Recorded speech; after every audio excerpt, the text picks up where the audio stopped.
Absolutely. Yeah, and I'm sure that's part of the program, part of the strategy, keep you guys engaged, Right. and motivated to contribute. Yeah. So David Wetzel, he's over the B Association. That's for former Letterman. He took over for Walter Abercrombie, who done an excellent job, and so he's going to be missed. But we I talked to David, and he's got some great ideas about getting a different demographic. Right now, there's a lot of old money. When I say old money, there's a lot of old money that's supporting the B Association right now. And so there's this group of former athletes that are just kind of off the radar.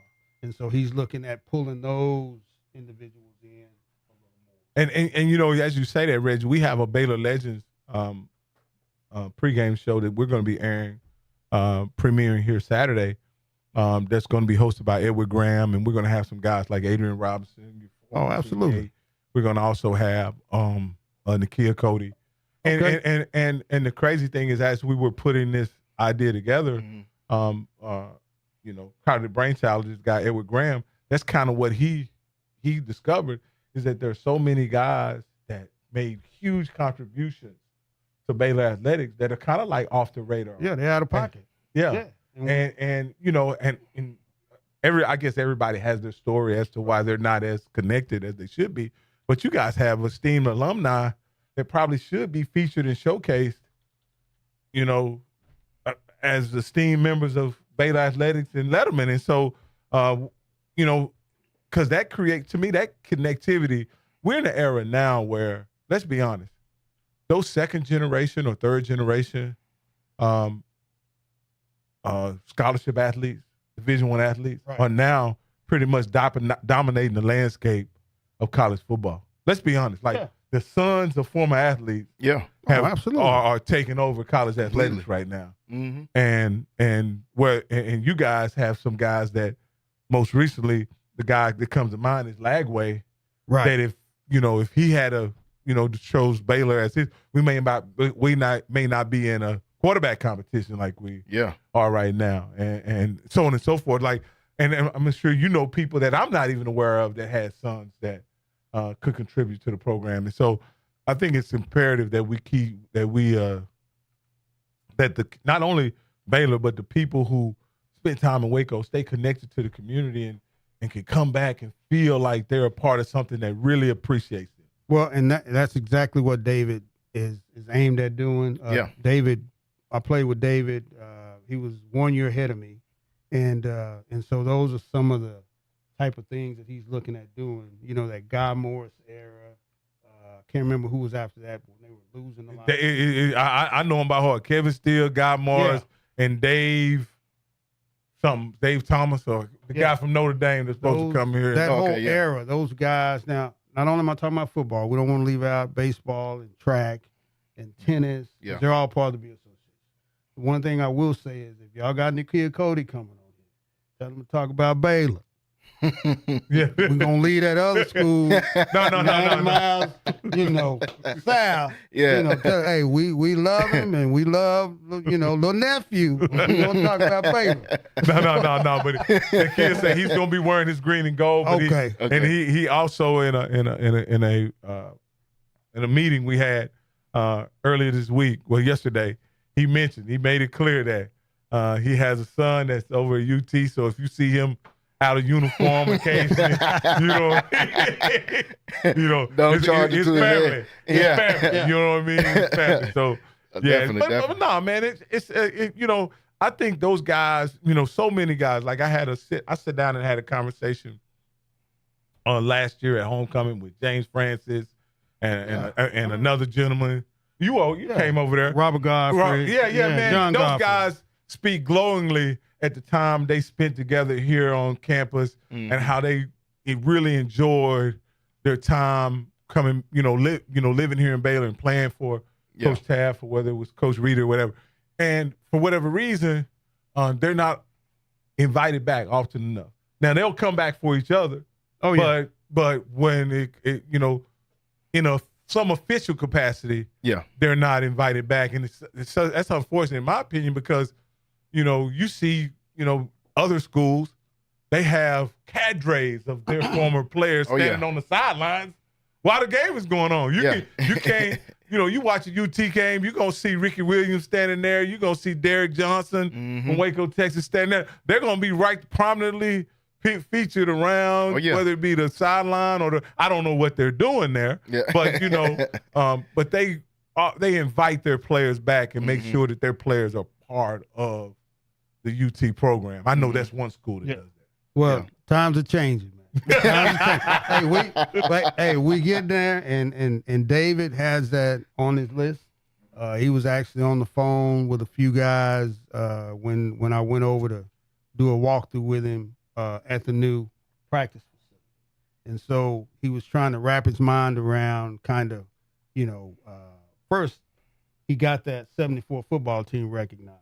That was the first thing. Yeah, that was big. And he had to do that before he gets who else recognized. The Browse area. Yeah. So that's coming. So that's on his radar. And the other thing on his radar is he was trying to figure out the 1980 team. Have they been back before?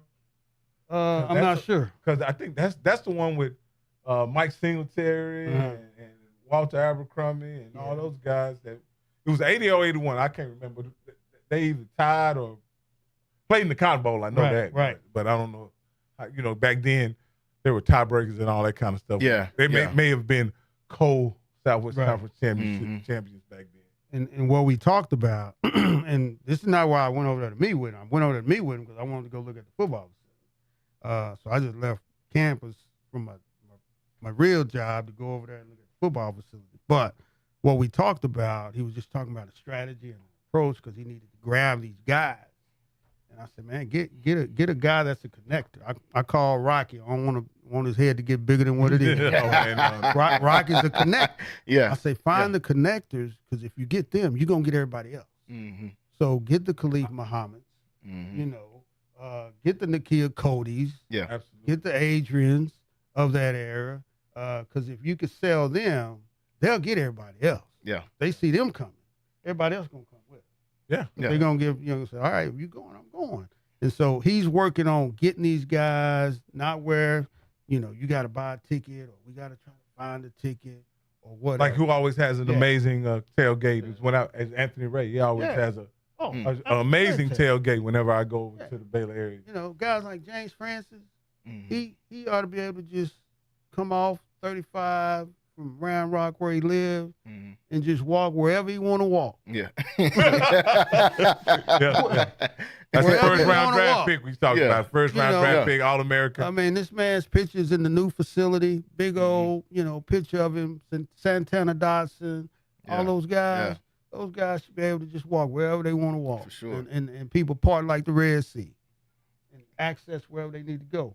And there's other guys, but Dave is working on it. He understands it. He knows that there's an opportunity there to get more people in and not get more people in and expect people to contribute. Yeah. No, we want you back, and we're not asking you to give us no money. Yeah. Because you put it out there on the field. You gave us all you had. Yeah, for sure. And if you want to donate some money, but we're not going to ask you for no money. Yeah. And now there's some guys that donate a lot of money, and they just stay behind the scenes. And one of them, his name is Alonzo Pierce. Played with me. I know Alonzo. Yeah. Donates a lot of money, but you never know. He stays behind the scenes. So there's a lot of opportunities out there, man. A lot of opportunities. So we're excited about where we're headed. Yeah. But this game, Reggie, you got to give us a prediction before you leave. You told me you could come for 30 minutes. You've been here 45 minutes. I don't want to hold you any longer. Am I predicting the line, or you talking about the win or loss? I'll put it like this. I know we're going to. What's the line? No. The line is 1.5. -2. Colorado. It's -2 right now. I got Colorado when they were +1 when it opened up on Saturday night. So it was +1. I got them +1. There they were -1, and I got them again. But so Colorado is a slim favorite, 2-point favorite. Right. But I'm going to ask you, what can we expect to see from Baylor? You don't have to give me a prediction, but what can we expect to see on Baylor matched up against Colorado? I think you can expect to see a better product than what you're anticipating to see. I think a lot of people is going to get caught up, rightfully so, with Colorado, the fanfare, all the noise, everything that's going on that's not happening inside those lines. And I think Baylor's going to come out because this is their opportunity. Yeah. Like, hey, either you put up or you shut up. Yeah. Right now. And so I'm not saying that they got to go out there and win the ball game, but they need to go out there and compete and give themselves an opportunity in the fourth quarter. And that's what I expect to see. Coach, also, Reggie, this is also a clash of cultures. And I'll say this. Prime has created a culture where it's about hype and it's about fanfare, it's about whatever. And I don't know that there's a more mild-mannered coach. And his program is kind of model is has his personality all over. Kind of mild back, laid back, not many quotes coming out. And I think for this game it'll work to their benefit.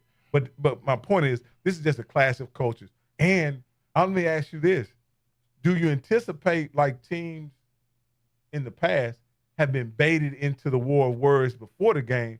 Do you anticipate Baylor being baited into that war of words before this game? I don't see it happening.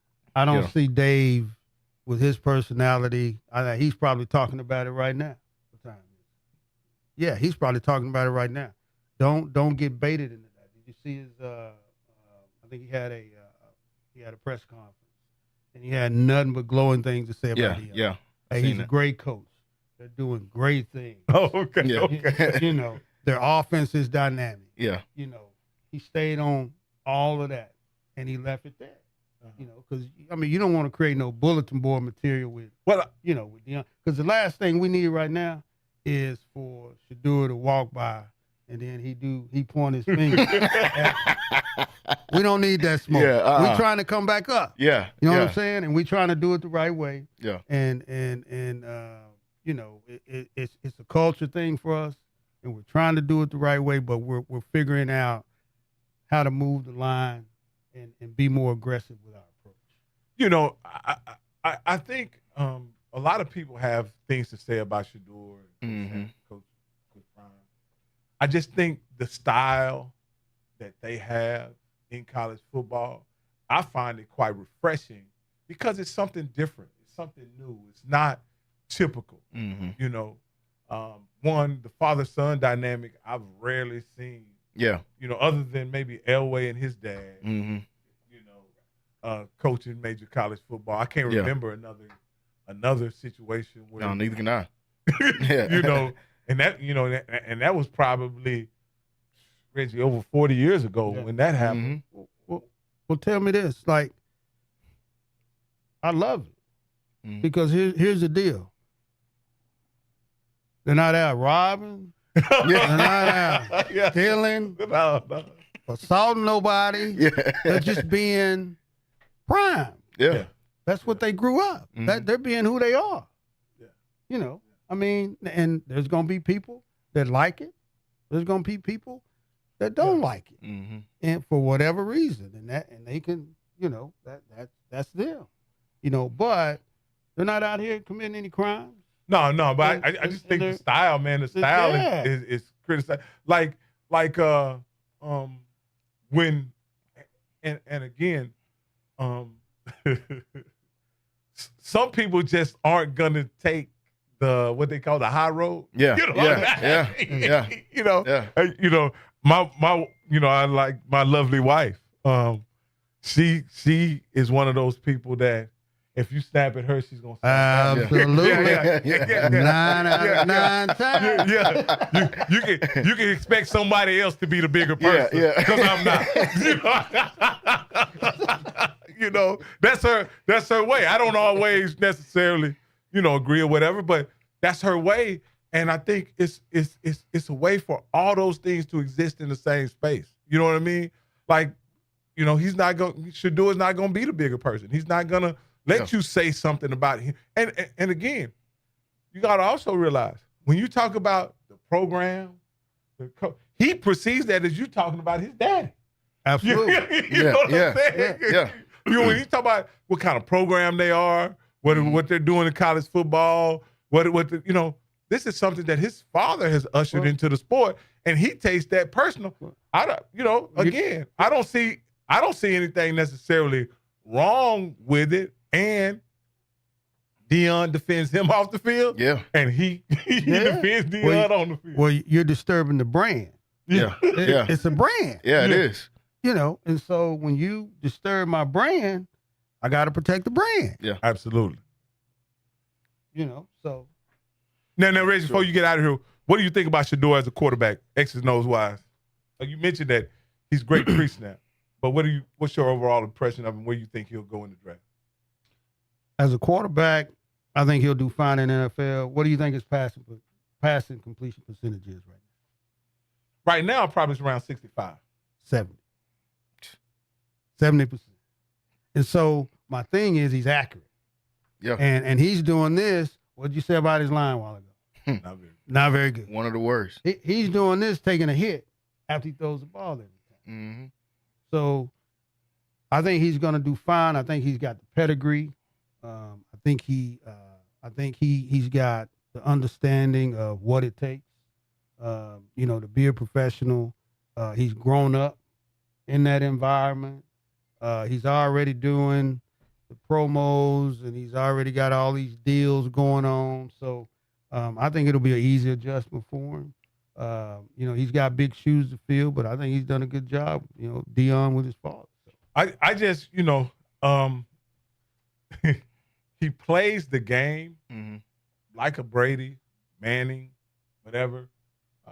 He doesn't play the game with a huge amount of athletic prowess, if you ask me. And I just think that puts him in a situation where he's going to be, with a quarterback of that profile, being forced to play the X and O's games, he's going to have to stay really sharp in order to be an effective quarterback in the NFL, because he's never going to be able to lean on his physical ability to dominate a football game. He has to use his mind. And so I just, guys like that. Yeah. I hate to refer to a guy like this who he's just 2 games in. But you look at a guy like Bo Nix, and I watched him every snap this past weekend. Right? Physically, he just doesn't have it. No. And I don't know what Sean Payton is trying to do with him. But if you can't get that ball out your hand fast enough, or you don't know, not sure where to go with the ball, right, and you don't have great physical ability, I think it's a toss-up whether you're going to work in the NFL or not. Yeah. I think it's a toss-up. I think when you're Josh Allen, when you're Patrick Mahomes, and you got dominant physical traits, I think there's always going to be something you can do. But how many guys are Josh Allen and Patrick Mahomes? Them two. You see what I'm saying? Or even Lamar. Okay, that's 3 dudes. But what I'm saying, it's a crapshoot with any other guys, what I'm saying. Yeah. Okay. If you don't have a dominant physical trait, you end up in the category of like a Bryce Young, who just recently got benched. Yeah. You don't have a dominant physical trait, you're Bo Nix. If you don't have a dominant physical trait, you're Kirk Cousins. If you don't have, so again, you end up being those guys, and it's a crapshoot, because the clipboard is hugged by tons of those guys. Oh, the clipboard comes that guy's best friend. Yeah, he can probably have a long, steady. And here's the other deal: can you have Shador Sanders as your understudy or your backup quarterback? No. It depends. That depends. I think that depends on where he gets drafted and it ain't gonna be long if he did get drafted somewhere. That guy's too big of a star power to be. I mean, the posts are gonna start coming out. The vlogs are gonna start. That's too much star power to sit on the bench, in my opinion. But that depends on where he gets drafted.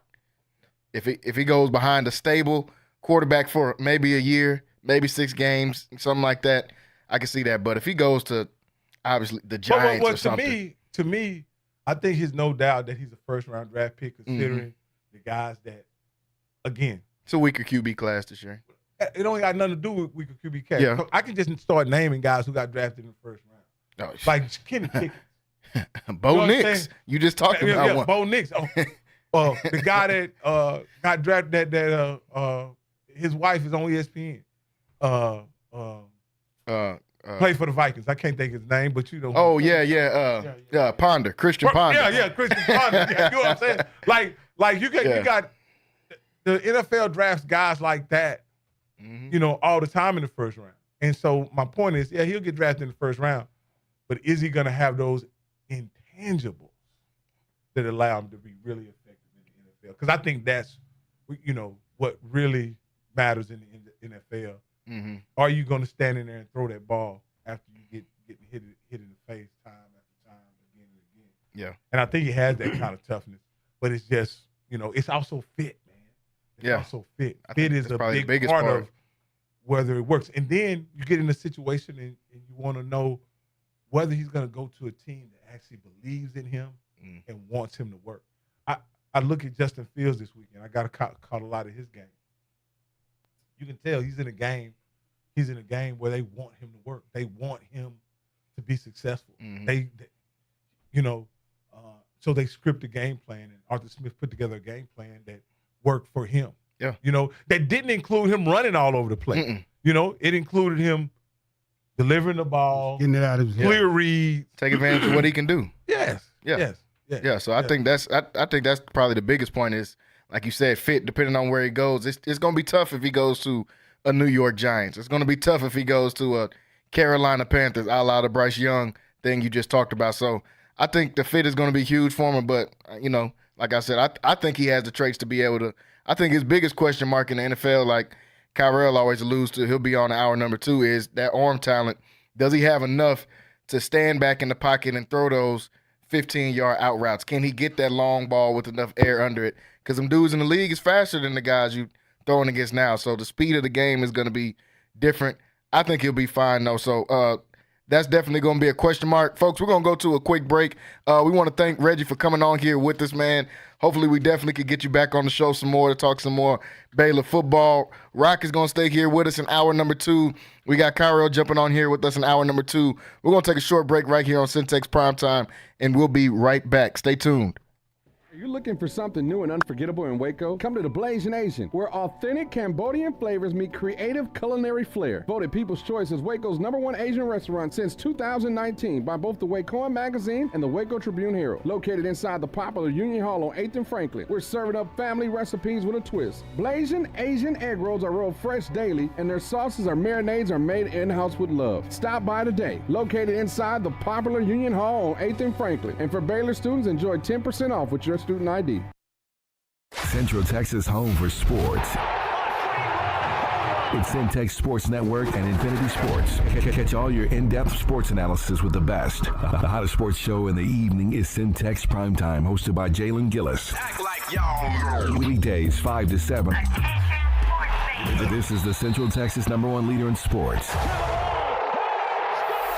Centex Sports Network. That's right, sports fans. We can talk about sports. And Infinity Sports. It's the family feels for me. The banana pudding peach cobbler make you want to holler for me. Results. Always consult your financial and tax professional.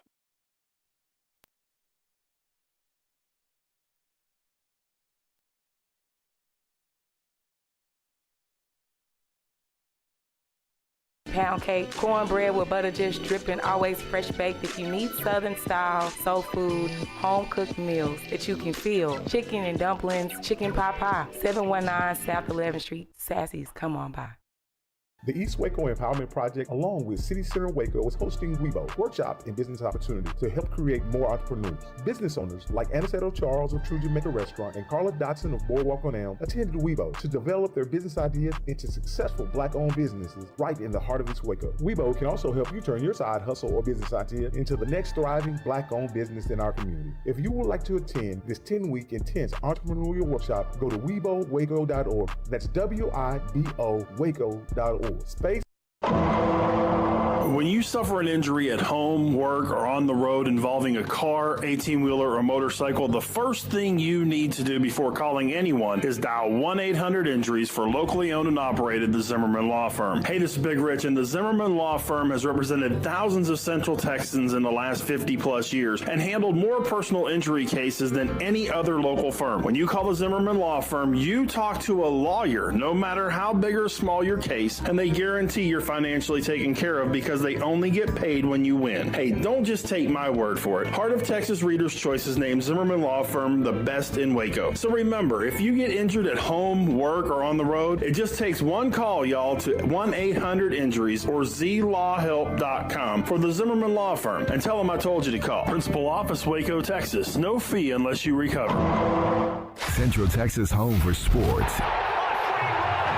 It's Centex Sports Network and Infinity Sports. Catch all your in-depth sports analysis with the best. The hottest sports show in the evening is Centex Primetime, hosted by Jalen Gillis. Act like y'all. Weekdays 5 to 7. This is the Central Texas #1 leader in sports. Centex Sports Network. That's right, sports fans. We can talk about sports. And Infinity Sports. Central Texas home for sports. It's Centex Sports Network and Infinity Sports. KWBT-FM, HD2 Waco, Temple, Killeen, Fort Cavazos. The new leader in sports in Central Texas is Centex Sports Network and Infinity Sports.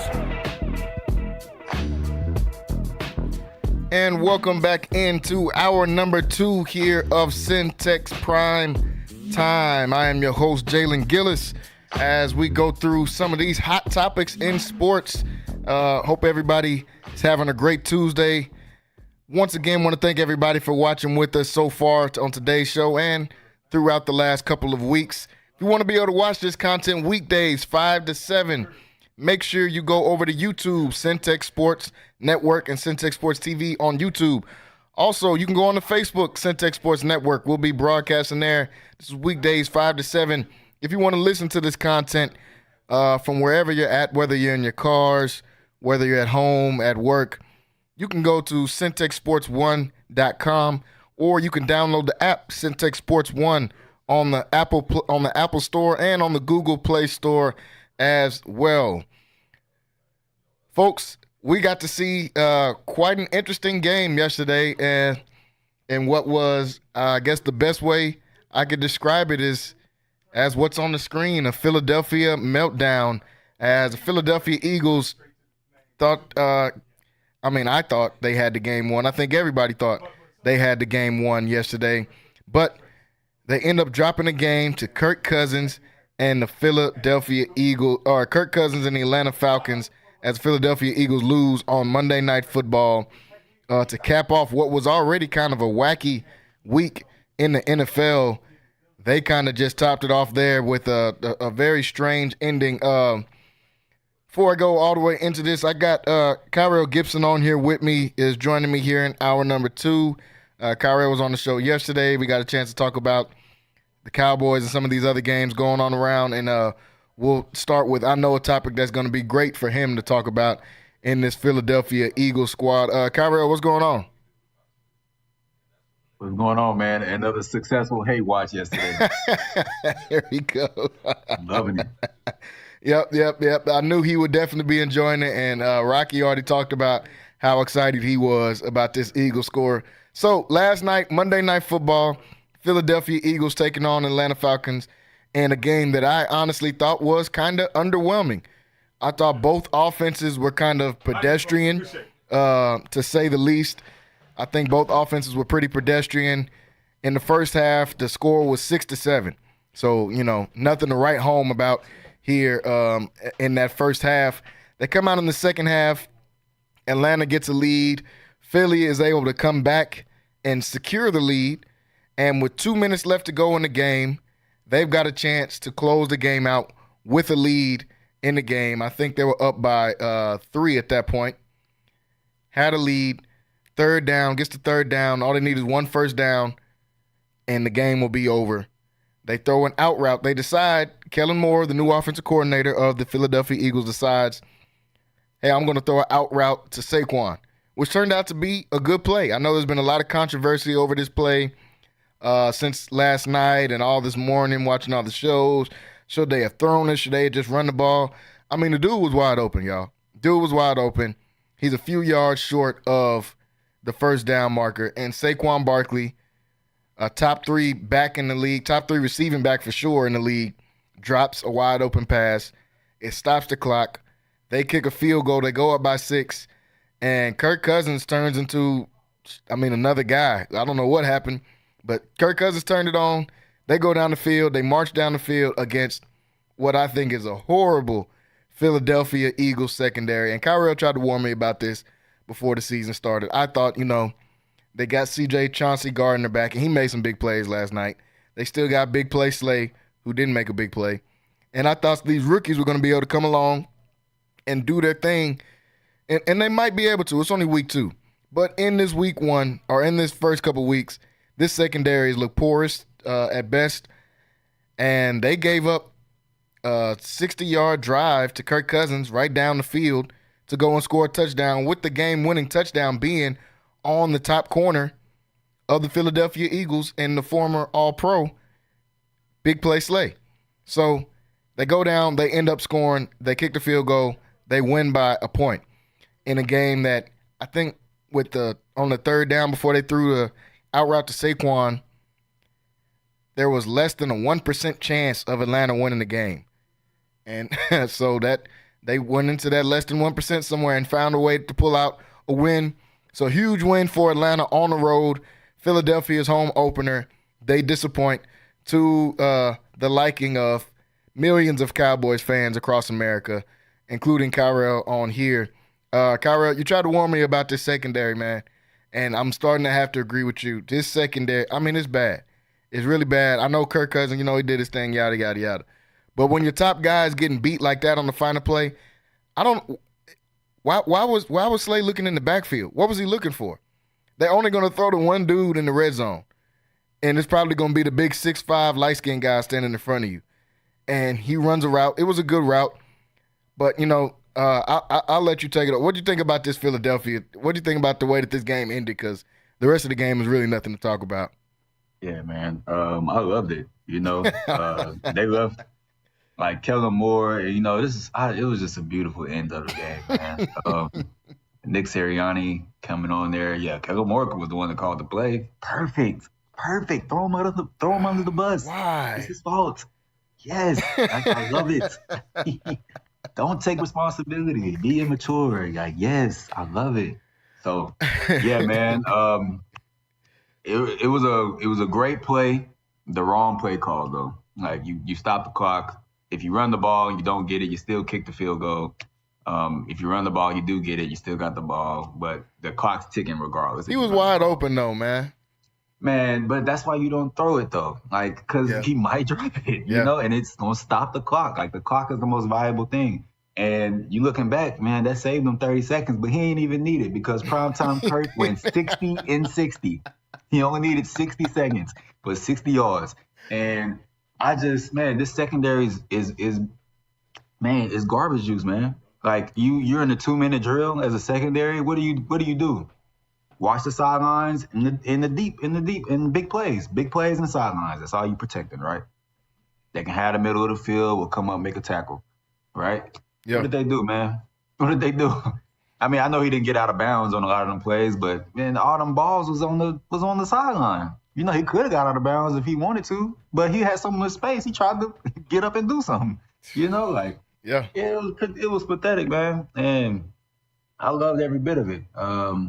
If this is a game where, if A.J. Brown plays, they probably win that game, I would say. But I was very confused. Saquon was killing. I feel like he was killing the whole game running the ball. Same thing on the other side. Bijan had a great good day too. But Saquon looked good. And y'all, I know he can catch, man. I know but he's still a running back, man. Run the ball. Man, you kick that. Hey, man, look at here, man. You run that ball, bro. You run the ball. Now you stop the clock. So that's just a situation where the coach got too cute, right? I understand, you wanting to just even do this. If you go for it on third down and you don't make it, I think a good play is go for it on fourth down. at the end of the day, what you want to do is end the game. And in my opinion, they did too much, right? Even if, okay, you can even, we'll say you can drop the ball, right? You know, an incomplete pass. You know, he could have threw an errant pass.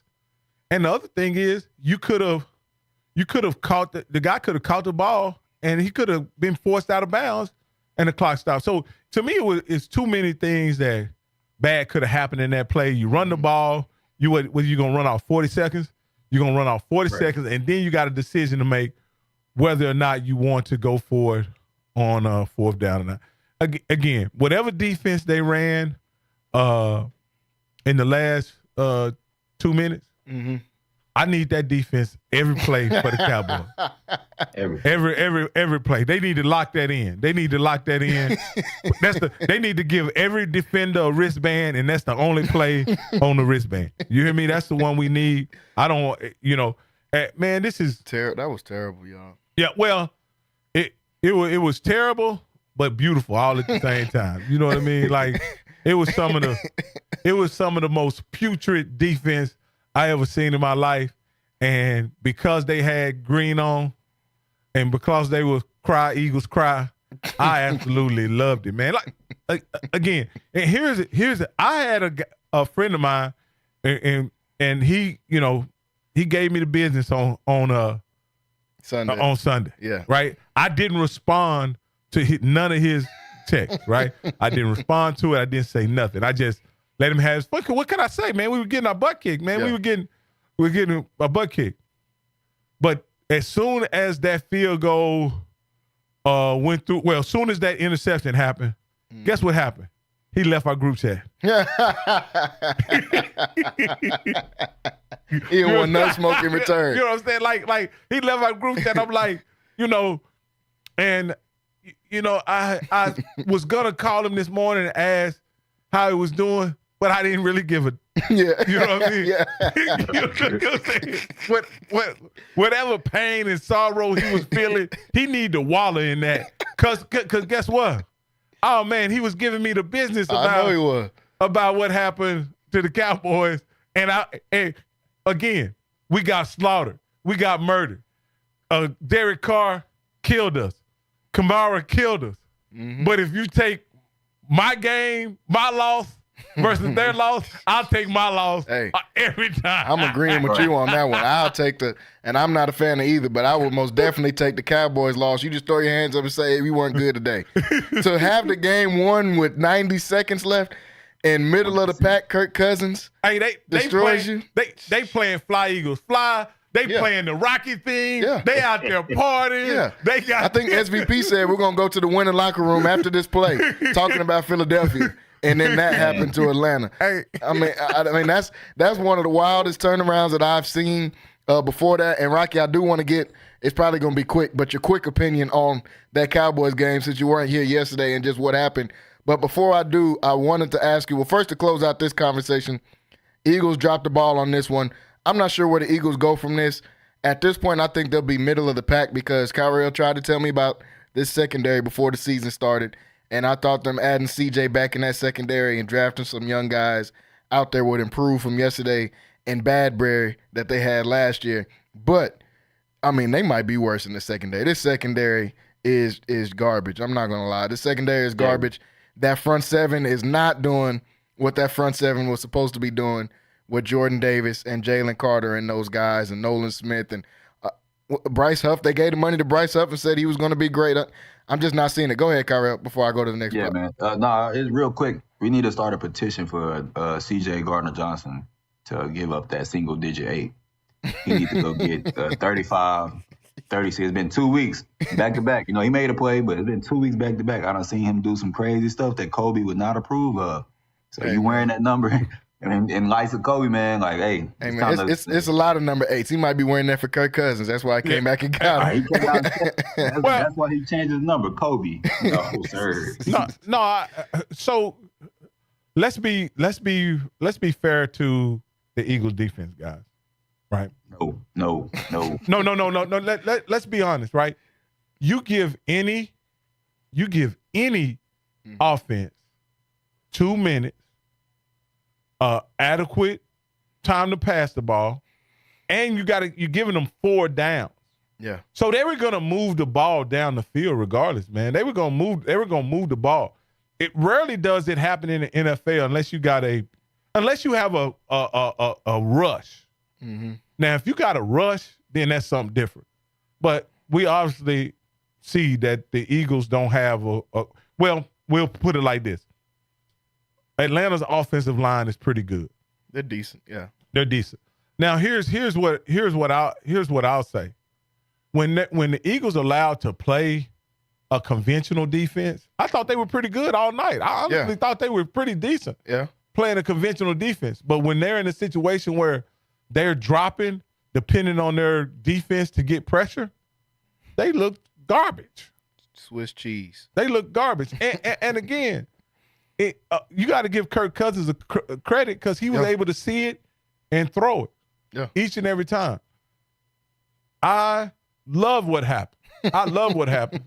But I won't judge the Eagles on this particular game because what I saw this game was them just give away a game.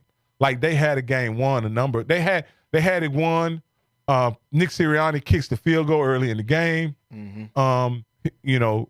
Late in the game, I thought they were passing the ball in second and third down situations when they was in plus territory and they should have been running.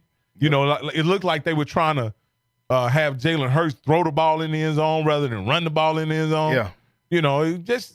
I think they did everything they could to make sure that the Atlanta Falcons had a chance to win this game, and they pulled through. Now, what I'm glad about is with all the scoring that kind of happened late, I'm glad they stayed under 46 because that's what I had. I took the under. And that was going to be my next question before I asked you about the Cowboys. With the completely wild weekend that we had in the NFL this week, what did your lines look like with the Vikings beating the 49ers with, the Seahawks and the Patriots going to overtime, with Washington getting a 3-point win over them, with Detroit losing to Tampa Bay, which I said last week on the show that Tampa Bay was going to go in there and get a win. But with all of that happening, the Cardinals blowing out the Rams by 30, what did your lines look like on Sunday? Okay, so I had a great weekend. Man, you might be on to something. Hold on, I'm logging into my account now so I can get all the bets I made. I made several bets, and like I said, I feel like Jimmy the Greek this weekend. Hey, you know what I mean? We're finna start putting your bets up here and make a couple dollars, man. Because if you had a good week, you had a good week this week, we're making a group chat tonight. So I took, let me go, because it got pending wages up. So just to go over them, I took I like taking big lines. What I mean by big lines is if there's a team like, let me give you an example. If you got a team like Vikings playing at home, right, with a competent quarterback, and they're getting 6.5 points. Yeah, that's a big line. Yeah, you got to take that. Like you take that not because you think the Vikings are a great team or whatever. You think that what will happen is the game will be somewhat competitive, and even if it's a 10-point game most of the game, maybe at the end of the game, Sam Darnold will come down the field and score make-up points. Yeah, cheap touchdown or whatever, and make it a 4-point game that really wasn't close in the game, but you win the point spread. So that's what I was kind of like. So I also took there was another game that I took. I took Detroit. Like Detroit, I kind of felt like they weren't going to be what people thought they were. Them, Baker Mayfield, man. Yeah. Well, I just thought, again, my eyes. I'm using my eyes. I didn't see a devastating Detroit offense, even though they won the game the first week. So what did I say? I said, hey, I think the game is going to be close. Baker Mayfield is getting 6 points. I'm going to take Tampa Bay. That was their line? 6 points? Yeah. No, 9. It was 9. It was 9? Yeah, it was 9. Oh, they was disrespecting, man. Yeah, it was 9, man. Oh man, they're going crazy. Yeah, man. And like I say, man, I took, there were some I lost, no doubt. Mm-hmm. Don't get me wrong. I lost some. I lost 2 games. Let me tell you who I lost. I lost wow. I can't think of it now, but I lost 2 Raiders and Ravens. Was that one of them? No, I didn't Stayed away from that one. Okay. I stayed away from that. I want to say Arizona. Did you get on Arizona? LA? Arizona, LA. No, I stayed away from that. Okay. I stayed away from that too. I lost, like I say, I lost 2 games. I ended up in the early games, I was 5-2. 5-2. I was 5-2 in the early games. And I went undefeated in the late games and in Sunday and Monday night. So I've had a pretty good. That's a good week. But I lost a ton, man. I will never do this again. Friday night, out of sheer boredom. It's always the worst. That's when it's always the worst. I'm watching the game. I'm thinking that Kansas is the better team. Clearly, I was watching it in here. I'm thinking they're gonna blow them out eventually. Yeah. And I put a pretty heavy bet on Kansas. During the game? Yes. Just for the win. Yeah. Not. I didn't even take the points or anything like that. Just money line. Yeah. I just said, hey man, I got an extra. My bankroll is looking pretty good. Yeah. This is a way for me to just peel off a little extra money for the weekend. And I bet a heap of money on Kansas, thinking that I'll make a little something on the money line, and got wiped out. got wiped out. UNLV came back. I was in the studio watching that game. I did not expect that at all. Oh man, hey, you talking about that was tough to get over, man.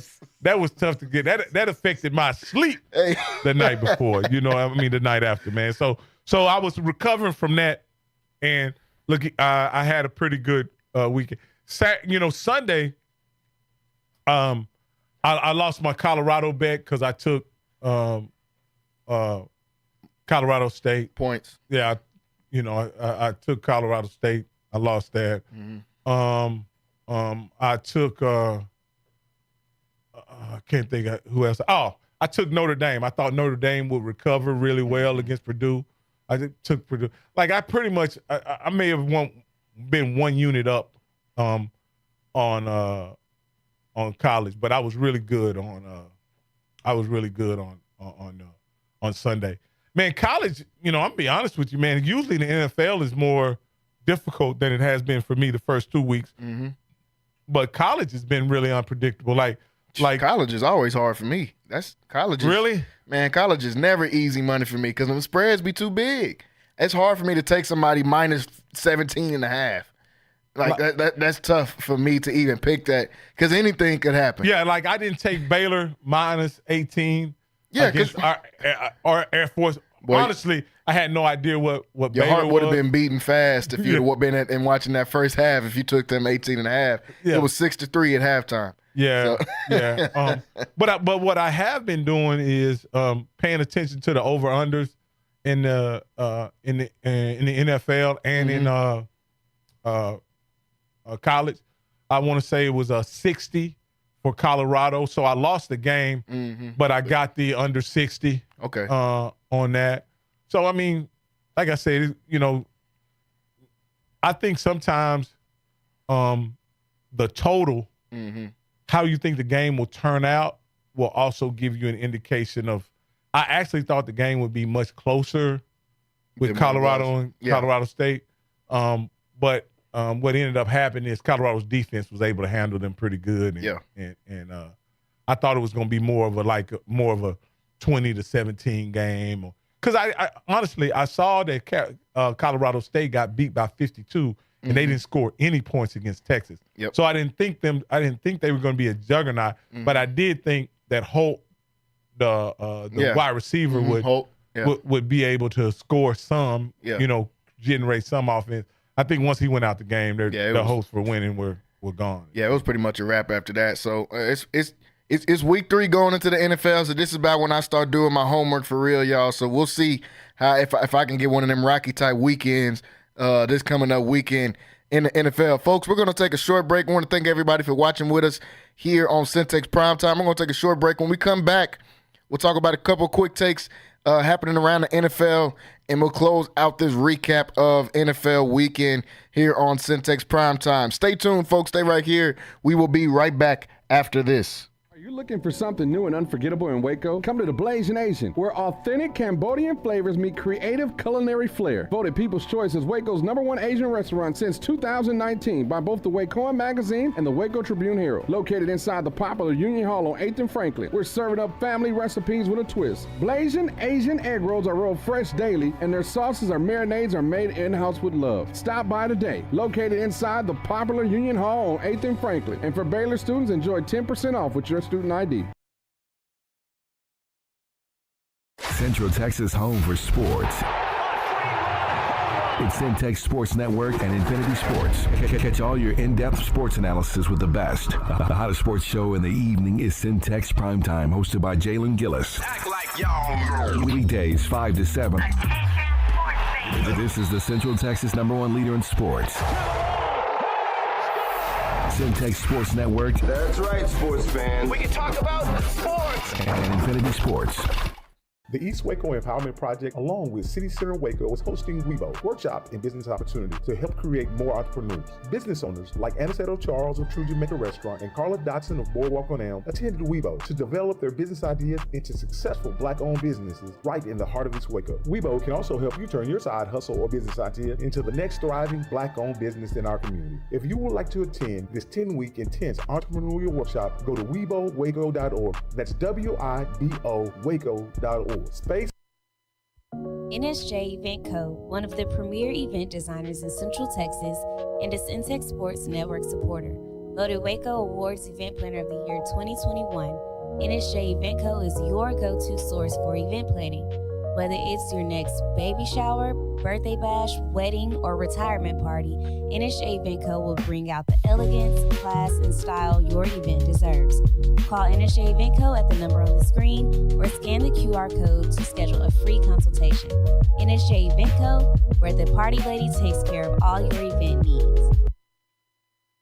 It's the family feels for me. The banana pudding peach cobbler make you want to holler for me. It's the candy yams, mac and cheese, beef tips, pork tips and rice, collard greens. It's the sweet potato pie, sweetie. Fried chicken you've been missing, the lemon sweet tea dressing on Sundays when you all dressed up. Chest pie, buttermilk, and pound cake. Cornbread with butter just dripping, always fresh baked. If you need Southern style, soul food, home cooked meals that you can feel. Chicken and dumplings, chicken pot pie, 719 South 11th Street. Sassy's, come on by. Central Texas home for sports. It's Centex Sports Network and Infinity Sports. Catch all your in-depth sports analysis with the best. The hottest sports show in the evening is Centex Primetime, hosted by Jalen Gillis. Act like y'all. Weekdays 5 to 7. This is the Central Texas #1 leader in sports. Centex Sports Network. That's right, sports fans. We can talk about sports. And Infinity Sports. Central Texas home for sports. It's Centex Sports Network and Infinity Sports. KWBT-FM, HD2 Waco, Temple, Killeen, Fort Cavazos. The new leader in sports in Central Texas is Centex Sports Network and Infinity Sports. Hello and welcome back into Centex Prime Time. I am your host, Jalen Gillis, still here joined in the studio by Rocky Miller. And I got Kyrell Gibson on the line with us as well as we break down some of these things that we saw last weekend or this last week in the NFL. You round out week 2. You start to get a little bit more of a feel for what teams are. And after this week, I just kept hearing Wayne when he was on the show the other day saying it's just week 1 and you really don't know what's going on in the league yet just after week 1. And that definitely proved true for me because there were some games that I did not see coming this week that caught me by surprise. One of them for sure. But the number one that caught me by surprise because it wasn't too surprised by Minnesota and San Francisco. Not that I didn't think San Francisco would win. It's just that I think Minnesota, when you give Kevin O'Connell, who's a disciple of Sean McVay, a competent quarterback, I think they can run an offense and they can win 6 or 7 games. So I'm not shocked that they're good. The one that did shock me, Las Vegas Raiders getting the win over Baltimore. And this is a huge game because Baltimore falls to 0-2 on the season. Kyrell, we talked about it a little bit yesterday, but they fall to 0-2 on the season. They lose to the Raiders, who I thought would be one of the worst teams in the league, even though I do respect Antonio Pierce as a coach. I like what he did last year when he took over as an interim coach. And he did the right thing, and he just gave Devontae Adams the ball. I don't see how that was so hard to do last year, even though you had Jimmy G out there and some other random guys. But for Baltimore, you cannot and at home too. You're at home after you lose on the road to Kansas City. You come back home to M&T Stadium, try to get a win, and you let Mr. Mustache come in there and throw for 300 yards on you almost. After they have no running game, he goes 30 for 38, 276 yards, and a touchdown with one pick. Lamar Jackson in this game, and like I said before, Lamar is my favorite player in the league. But I got to start pointing the finger, man. Yes, this offense is bad. Yes, I don't like the coordinator at all. I don't know how Todd Monken gets an NFL job after being the offensive coordinator at Georgia. Like Georgia's offense was just crazy or something, because it wasn't. And I think John Harbaugh is not making the adjustments. I don't think he's made the adjustments the last few years, honestly. But I got to start pointing the finger at Lamar, too.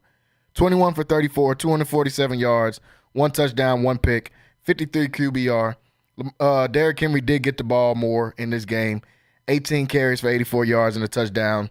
Zay Flowers did his thing, 91 yards. What is wrong with this offense? That's the question I have for Rocky and for Kyrell on here. What is wrong with this offense? Why can't they get this offense going? You've got the two-time MVP in Lamar Jackson. You've got top 5, probably running back in the league still with Derrick Henry. You've got adequate weapons on the outside with Zay Flowers and Mark Andrews and Isaiah Likely, who didn't help me at all this week on any of the over and unders. But what's wrong with this offense? Why can't they get this offense going? And Rocky, I'll start with you. Well, like I say, this is simple. This is simple. You cannot have a dominant running game and complement it with a dink and dunk passing game. Yeah. That means you don't have any explosive plays whatsoever. The thing that complements a dominant running game is deep down the field passes. Yep. That's how you create explosive plays in the passing game, and that's how you put points on the board.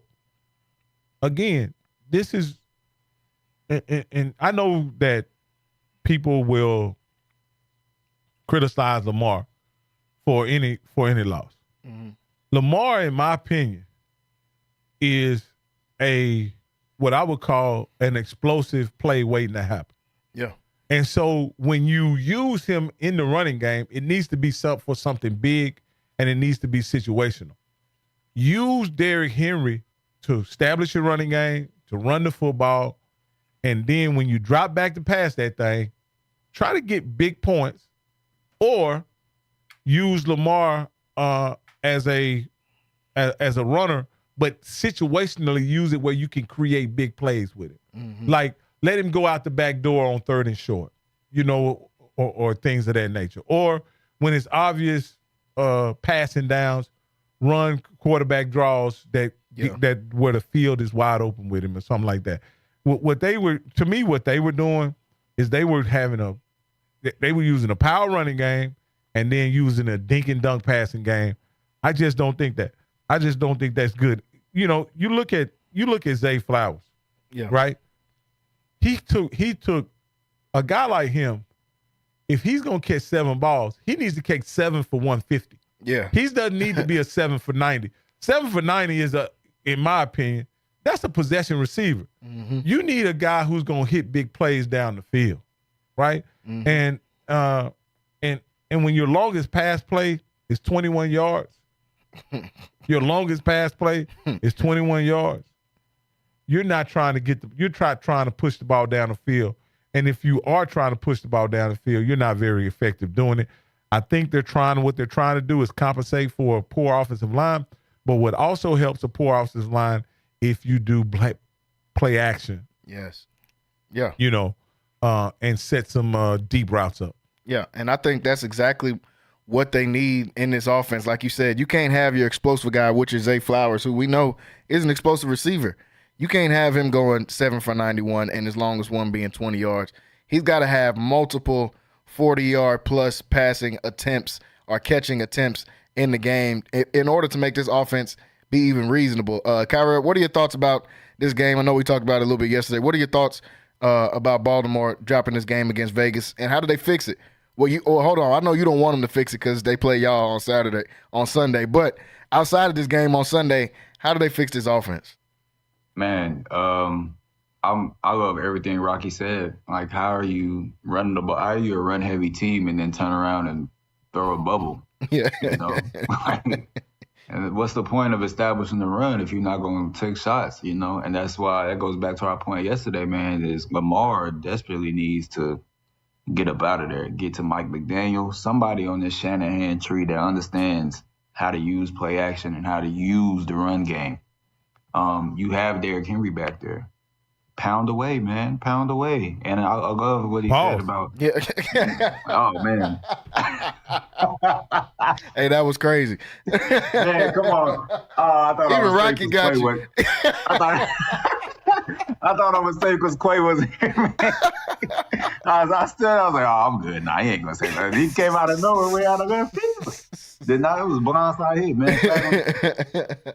But, yeah, man, I love what he was saying about, you know, the just using Lamar in special situations.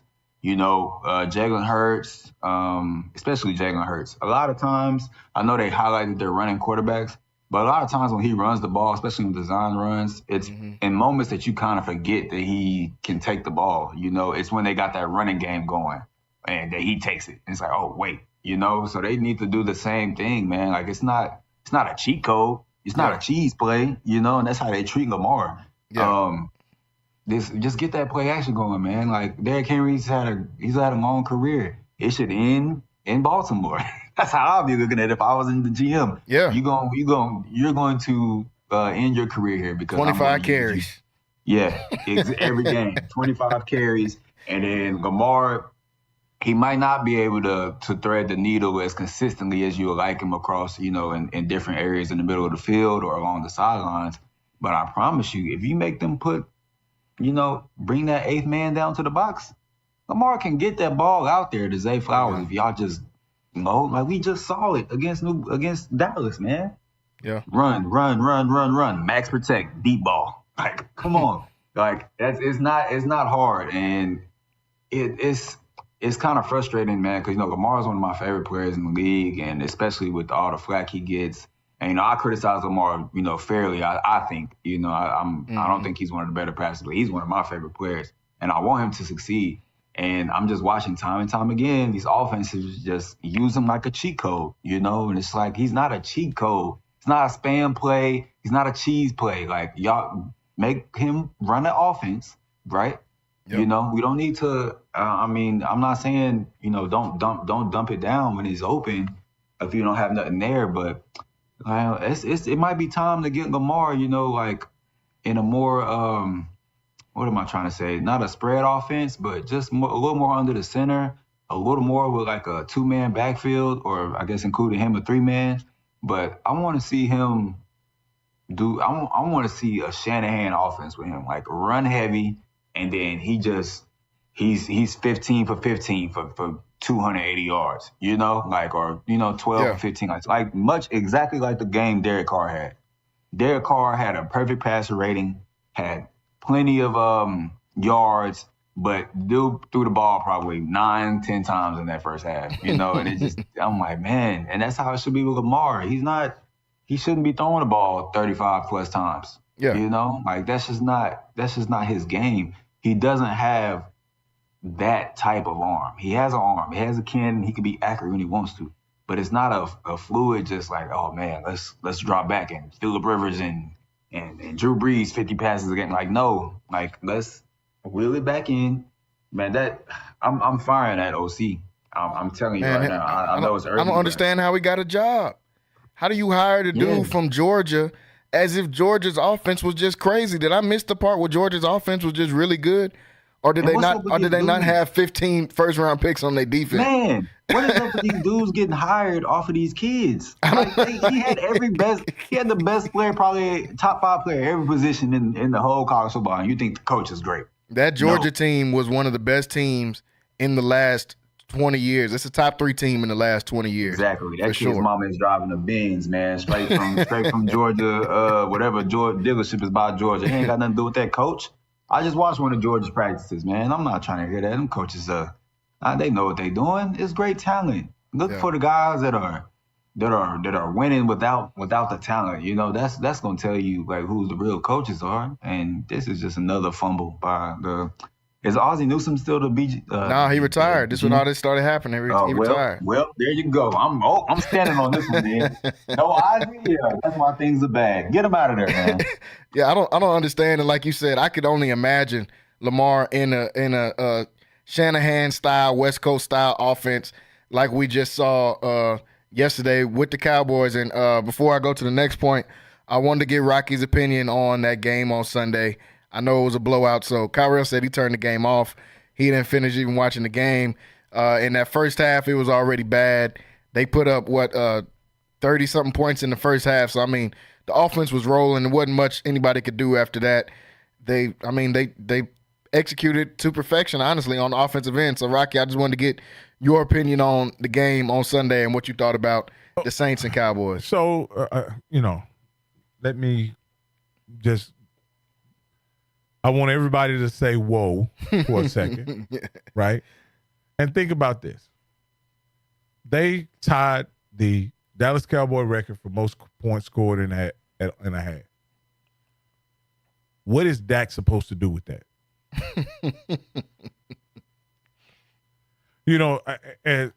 And I see every loss, they try to put it on Dak or whatever. And I'm like, hey, man, this is a defensive debacle. It is. I don't know if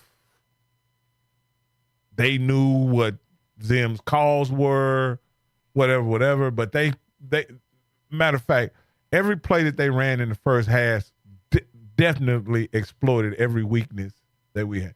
The one time we get a blitz and we get a free rusher, they flip it to Alvin Kamara and he runs for 60 yards. Like they had, again, I think they went in the game. They weren't going to allow Michael Parsons to wreck the game. Yeah. They were going to have they were going to run the ball physically against us. They were going to do hard play action, go over the top. They were able to do that a couple times. I mean, it was just a perfect game plan that was executed. I don't know how many teams can execute that game plan on us again. We'll see.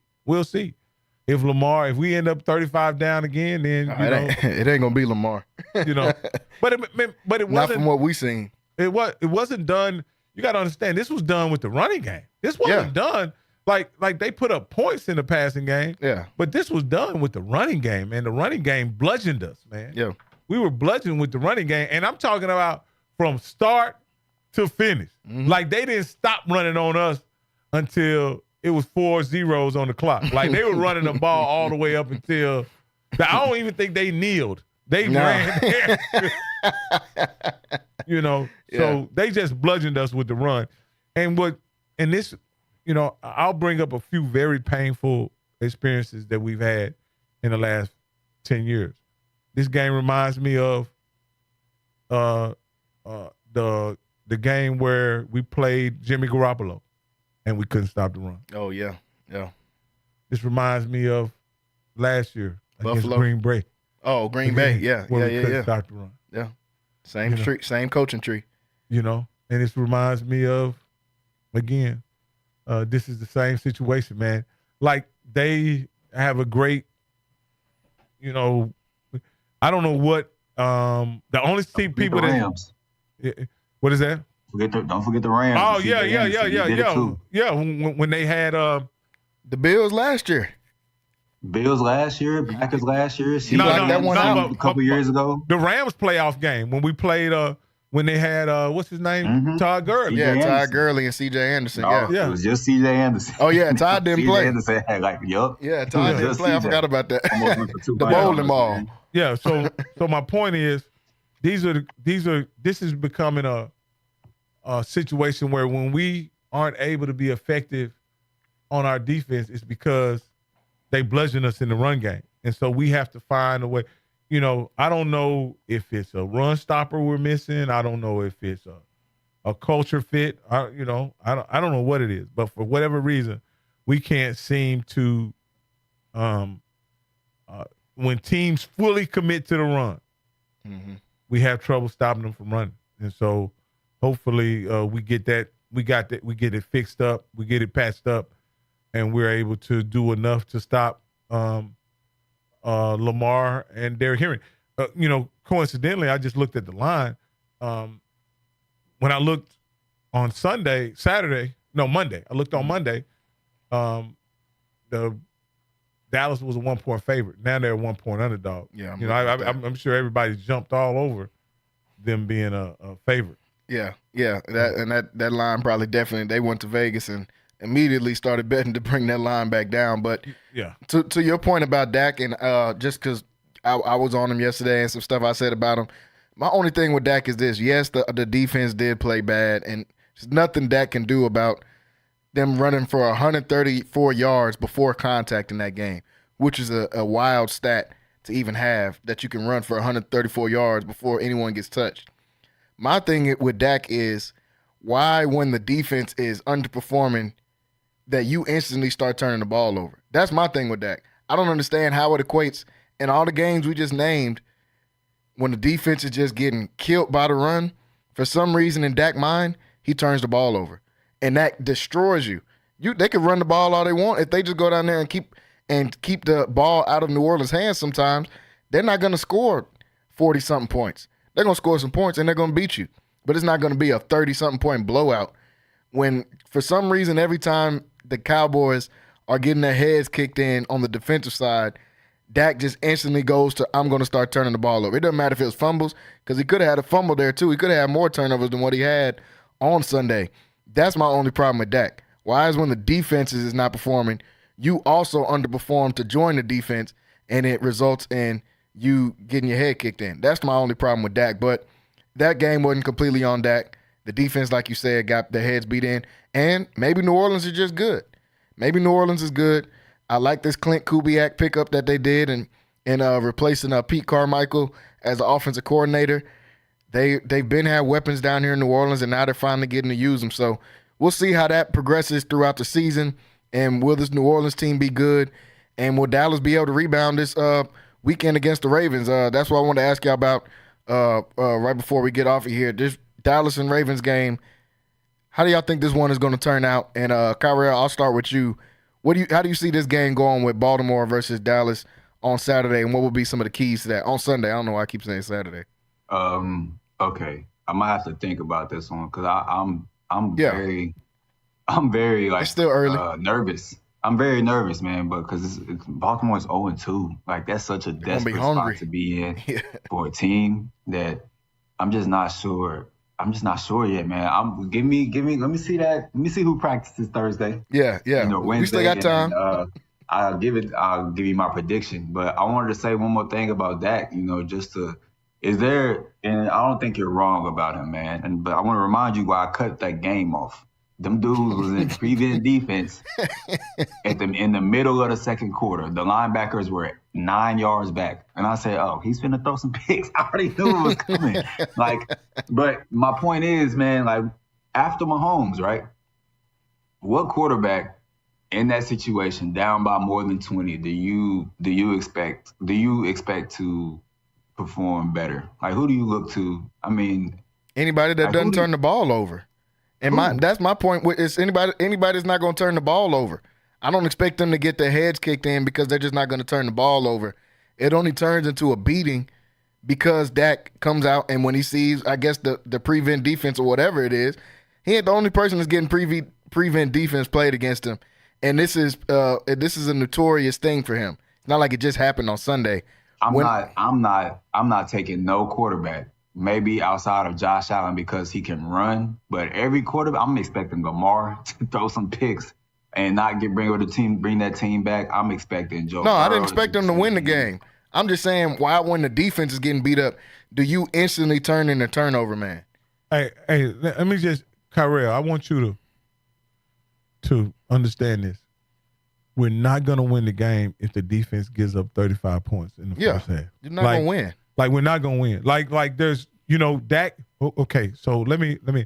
I like Dak. Dak to me is a phenomenal quarterback. I like Dak. But the kind of game that Dak can win, to your point, is not a shootout. No. Whoa. He absolutely can. Nah, he absolutely can. More times than not, he's not going to win that. Behind.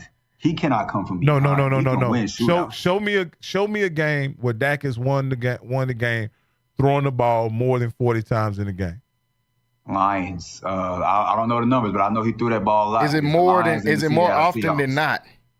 No. What I'm saying is, when have you, as a Cowboy fan, I'm a diehard. I watch him every Sunday for 35 years, 40 years, 50 years. Right. Dak is not throwing you to no victories, bro. No. He absolutely is. No, come on. See, this be my problem, bro. You try to put him in this. Year. We just saw it's exactly what we saw last year. It's exactly what we saw. When the defense started getting hit, what did Dak do? Time to throw these picks.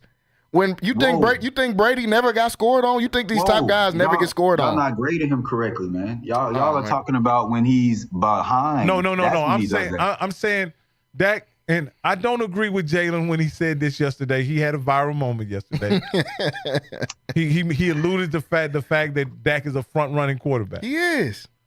But what I like to say, Dak is a guy that can control the game with his mind, right? And his ability to make the right play at the right time, right? He's not a guy that you can throw caution to the wind and just let him go out and win the game. No. He's not that he absolutely is. Come on, bro. No, bro. There's no evidence to support that. Let's go back to last year. I'll give you the evidence. Let's go back to last year when he was in multiple shootouts against teams that were in the playoffs. I get what you're trying to say, man, but it's not the same situation. So Detroit, those are shootout games. Bro, Detroit was 20-19. That is not a shootout. But the offense is going blow for blow, right? Barely 20-19, bro. That's not a shootout. Come on, man. That's not a shootout. Kyrell, and you're talking to my point. To a Dak fan, 20-19 is a shootout. Yeah. Like that. Like that's what I'm saying. Like Dak. Again, he's had some great games where he's had some battles with some legendary quarterbacks. He's lost them all because he ends up on the short end of the stick. I remember when he was a rookie and he had a duel for the ages against Aaron Rodgers. Yeah. He ended up on the short end of the stick. I think that's Dak's best game. I don't get me wrong. Dak is let me say this, Dak is a phenomenal quarterback, but it's not because he throws caution to the wind and is able to play in a fashion that's not under control. He has to be under control. He has to have to make the right throw. He has to have both feet up under him. He has to have his head pointed to the receiver, and he has to follow through in a way. He's not making off-platform throws. He's not making. And again, I'll say this: the more he throws, the more we lose. Come on. Oh my goodness. Kyrell, I just looked at the last 3 years of games. The only shootout that Dak has ever won. It was against Seattle. Was against Seattle. Yeah. Gino, I just looked at the last 3 years. Now, how you finna argue with me about the last 3 years of film talking about shootouts? He ain't won no shootouts. 0 shootouts. Okay. And Kyrell, let me say this. And a lot of his shootouts were actually, we were blew out and he turned them into a shootout because he closed the gap late in the game. Yes. Like, you know that as a Cowboy fan, right? We were getting empty blew calorie out. stats. We were getting blew out, and then he closed the gap. Like I say, Dak is a phenomenal quarterback. What he is not is a gunslinger. What he is not is a guy that wins the game by throwing the football. He wins the game by making the right play at the right time. And that's fine. he's not a gunslinger. I'll let you close it out, Kyrell. Right. He's not a gunslinger in the rights of Mahomes and I don't know, but the thing is, to me, you got how many gunslingers in the league? Mahomes and Burrow. I'll get that. None of them are named Prescott. Yeah, I'll give that title to Allen as well. Yeah, but to me, he's a playmaker, right? You guys want to talk about off-balance throws? I mean, we can look up highlights, man. He makes those throws. Like he can. Man. He's had moments. It's not consistent as Mahomes or anybody else really that does that type of stuff. The dead clock is right twice a day, man. Again, all right, well, again, I'm not going to stand for the Dak slander, right? but my point is that Dak plays the game under control, and I'm gonna use this term, and I'm gonna say this. I don't even know if it's ever been played. This phrase has ever been coined, but it's what I think Dak is. He's a playmaking game manager. Okay. we done made a new category, y'all, for Dak to be able to fit into a category. He's a playmaking game manager. That's what he is. Okay. I think a lot of guys fit into that criteria. I like that actually. But that's my point though. The scope of the league is playmaking game managers. There's really it's just Mahomes. And then it's a great fall, maybe Allen, but it's a great fall off after that. You know? So I don't think Dak is that guy. That's the moral of the story. Dak's not that guy. If you score 20 points on him, if you score 14 points on their defense and they haven't scored yet, the game's already over. No. The game is over. Now, that's not. Okay, that's not what are we talking about then? If somebody gets a lead, no. Okay, so there have been lots of games. I'm a Cowboy fan. There have been lots of games where we got out to a slow start, went down 10-0, went down 14-0. As long as the defense at some point corrals the offense, we back in the game. He'll get us back in the game. I'm looking at last year's stats. I think the only one he did that in the last couple years is against Houston when we had the number 1 pick. But you can't let the game get away from him. You can't let him get 30 down. But why does the game get away from him? That's my point. I understand, they're not stopping him on offense, but he contributes to that going down because he turns the ball over when that defense starts getting scared. I think he turns that rock over. And to make it simple, I believe when Dak starts pressing, he becomes a worse quarterback. Like most quarterbacks. Like most quarterbacks, that's my point. He does, like everybody does the same thing when they have to force the ball. Like there are not too many guys that are like Mahomes. The more desperate the situation gets, the better he gets. He's able to elevate his play. And I'm going to say this, and this is one of the negatives that Dak has, that we have a direct comparison with. Romo was the kind of guy that the more chaotic the game got, the better he got. Yep, absolutely. The problem with it is when the game got chaotic, Romo couldn't ever settle himself down to make the right play at the right time. You understand what I'm saying? He would stay in that chaotic mindset even after the game was won. Yeah, that's true. He would go a little bit off the rails. But to y'all's point, man, like I'm saying, I'm never saying that Dak is sorry. I'm just saying that he's not that guy when it comes to those big-time moments because I'm just looking at the proof in the pudding in there. So we'll see how it turns out this Sunday. Big game coming up. It'll be right here on 94.5 FM. Cowboys versus Ravens. That's on Sunday. Folks, want to thank everybody for watching with us. We are out of time today, but we will be back tomorrow to continue to discuss some more about not only these Dallas Cowboys, but some more teams around the league. I want to thank Rocky for coming in with us today and Kyrell for jumping on here today. We will see you guys tomorrow. Have a good evening. Texas home for sports.